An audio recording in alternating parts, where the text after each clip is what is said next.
ऋषि सुनक ने दिया जेलेंस्की को बहुत बड़ा झटका।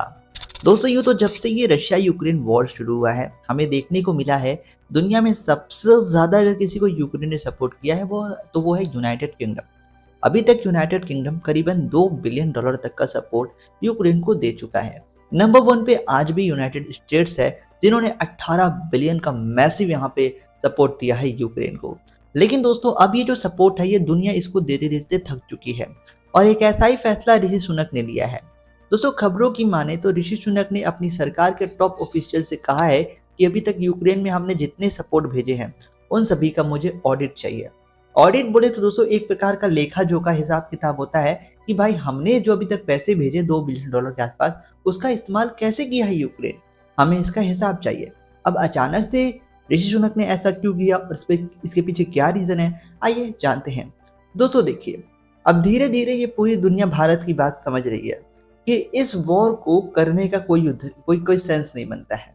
दोस्तों सेंस इसी बात में है कि यूक्रेन रशिया के साथ एक डील करके इस वॉर को ही एंड कर ले, क्योंकि ये वॉर कब तक जाएगा और कहां तक जाएगा अगर इसे लड़ा जाए तो उसका कोई अंत नहीं है और हर देश अपना खजाना कब तक खाली करेगा इसकी कोई गारंटी नहीं है। ऋषि सुनक की दोस्तों जो यहाँ पे यूके की इकोनॉमी है वो बहुत तेजी से डाउनफॉल हो रही है और डाउनफॉल होती हुई इकोनॉमी इन्फ्लेशन के दौर में 2 बिलियन दे पाना यहाँ पे यूके के लिए काफी ज्यादा भारी पड़ा है और इस 2 बिलियन के कारण हमें यूके में बहुत से क्राइसिस देखने गए हैं, जिसकी वजह से दोस्तों यहाँ पे एक्सपर्ट्स बता रहे हैं कि जो ऋषि सुनक है ये इस ऑडिट कराने के बाद हिसाब किताब लगाएंगे और फिर उसके बाद जेलेंस्की का ये सपोर्ट धीरे या फिर बंद भी किया जा सकता है। अब यहाँ पे दोस्तों ऑडिट करने की सबसे बड़ी जरूरत पड़ी यहाँ पे हथियारों के बारे में जानने के लिए। दोस्तों बता दें अभी तक जेलेंस्की के पास जितने पैसे आए हैं, जितना इन्होंने हथियार खरीदा है, इसका किसी के पास कोई हिसाब किताब नहीं है। दोस्तों इवन बहुत से ऐसे हथियार जो यूएस के थे वो ब्लैक मार्केट में देखे गए बिकने को पहुंच गए। अब यहाँ पे कहीं ना कहीं दुनिया भर की सरकारें जेलेंस्की पर डाउट कर रही हैं कि भाई मैं तुम्हें इतने $बिलियन दे रहा हूँ लेकिन कुछ हिसाब किताब तो दो। और कुल मिलाकर ऋषि सुनक ने एक बस शुरुआत की है। हालांकि इससे पहले यहाँ पे यूरोप के बहुत से ऐसे देश यहाँ पे यूक्रेन से अपना हाथ पीछे खींच लिए हैं। जैसे कि पहला तो भाई अपना ये हंगरी था, फिर जर्मनी आया सामने और अब ये तीसरा यूके है।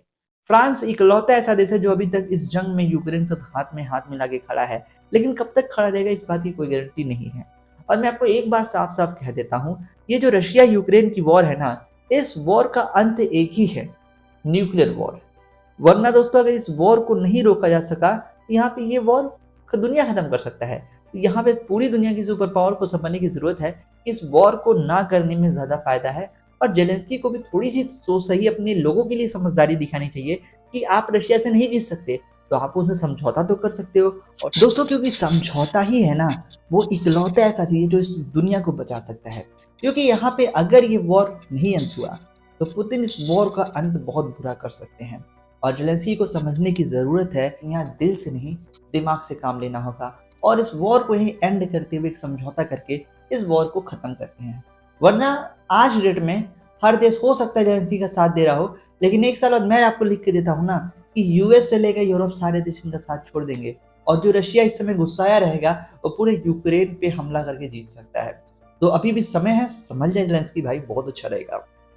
दोस्तों खबर थी वर्ल्ड फोरम की तरफ से और वैसे खबरों में बने रहने के लिए, वर्ल्ड एनालिसिस को देखने के लिए सब्सक्राइब वर्ल्ड फोरम्स। मिलेंगे अगली वीडियो में, धन्यवाद।